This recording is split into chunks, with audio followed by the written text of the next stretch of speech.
What's going on, guys? Keith Lamberth here with the Week 7 KFL preview. I am with Daniel Perry. He is with the 5-0 Coosa Kingfishers, and they are on the road this week to face the Tar Heel Lunkers on a very little-known lake up in North Carolina. Daniel, tell us about this lake y'all are going to fish and what y'all may or may not know about it and how you feel about going into this match. Yeah, it's single launch, not a real big lake, like a homeowners association kind of deal. But plenty big, looks good. North Carolina, it's docks. There's it's going to be points, docks, a couple little sloughs, run-ins. There's a few little creeks maybe you can get back into, but a lot of it's probably going to be more main lake. But we've never set eyes on it, but we kind of got some intel, so we're looking forward to it for sure. Yeah. Well, you guys, like I said in the intro, you guys are off to a 5-0 start. You've had one road match this year so far, and some of the chatter may be that that you guys are home fishermen, home anglers. But we also know that you got Coley McGowan, yourself, Lance Coley, Joe McElroy. You guys have fished some of the national trails, some of the bigger events. You've fished, a lot of your local clubs on different lakes in the area here in Alabama. Tell the naysayers that say that y'all are just home anglers why you're not. Well, I mean, for sure, away games are tougher, so I can understand a little bit of criticism. But the one away game we did have was difficult, and Slayers they had a great day, but we were able to get that one out. I think we have some of the best traveling anglers in the country. Three of us have not this weekend, but the weekend after, with three of our people have been to Okeechobee, including Dustin Nichols, who we're pulling him out for that game. He's one of the best anglers in the country if you don't know him. All of our guys, I really feel like all of our guys travel well. We didn't choose anybody that is just a honey hole kind of guy. So yeah, we're looking forward to putting it on people. We'll see.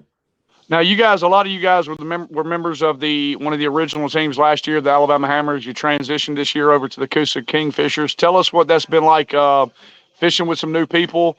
And then what is your excitement for the growth of the league? I mean, we were at 8 teams last year. We're at 20 plus teams this year, and the interest and the excitement continues to grow. Tell us what the Coosa Kingfishers long-term plan is with the KFL. Yeah, we love those guys on Alabama Hammers. Me and Coley as co-owners, we had a specific vision of what we wanted for the team, the anglers we wanted on it, and how we wanted it ran. So that's why we did what we did. But those guys are awesome. Still have nothing against them at all.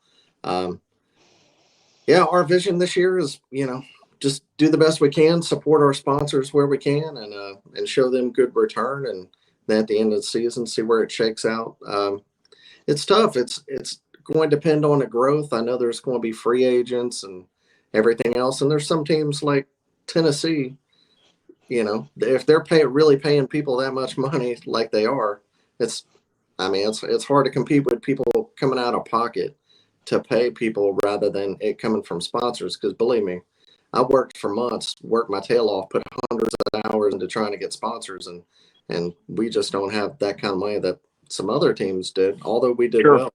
But so I think that part as an owner is difficult to try to figure out for next year. So really just focusing on this year and seeing where it's going to shake out. But I think overall KFL is awesome. And as long as we can continue to grow and bring in sponsors both in the sport and non-endemic, I think it's got a healthy future.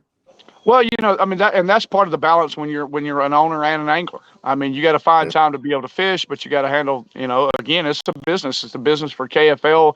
We've been fortunate enough to have 3 Bells and Rip It energy drinks and Cross Kicks jump on board and show us some love and some sponsorship. And a lot of the teams have had some really good sponsors. So it is definitely a tough competitive balance of trying to figure out how you're going to be the angler and the owner. Yeah. The ultimate goal at the end of the season, I mean, we all want to get out here. We want to compete. We want to have fun. We want to fish because we love to fish. We love the fellowship. But the goal is to be at Chickamauga at the end of the year. You guys are, again, off to a 5-0 start. You and the Granite State Sticks are 5-0. You're both leading your conferences.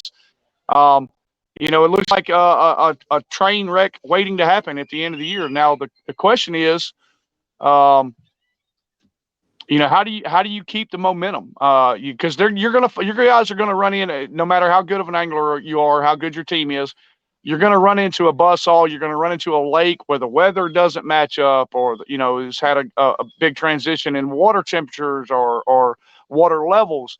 How do you guys keep the motivation, knowing that at some point you're gonna face a challenge, and you may not have your best day, but you got to do what you got to do to get the win?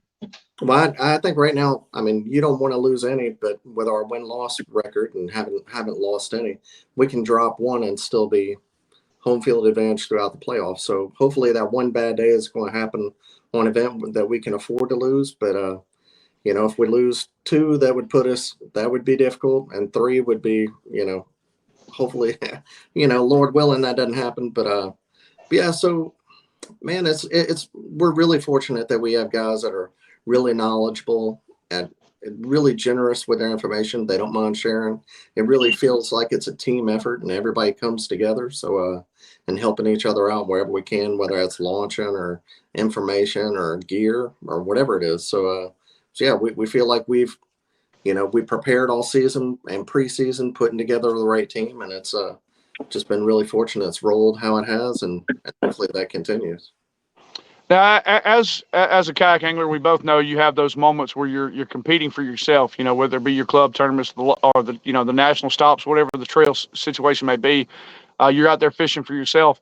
You come into the KFL, you're on a team. You got three other guys, including yourself, out on the water. So four total. You're bouncing information off each other. Where do you begin to get disheartened, or do you begin to get disheartened? Because yes, you want you want your team to put up good fish, but you're just having a tough day. You're not catching any fish, or you're watching the leaderboard lit up and you're catching 12, 13-inch fish that just doesn't help your team, or you don't feel like you're contributing. How do you keep a positive mindset, knowing that the team goal is the team goal, and not be selfish and worry about what, let's say, Daniel's doing on the water? Yeah, it's. I mean, that's one of the difficult parts about this. But you have to know. I don't know. It kind of puts you in a position where you can't give up. You have to keep going, and you have to know your role. If your role for that event, and sometimes that changes throughout the day.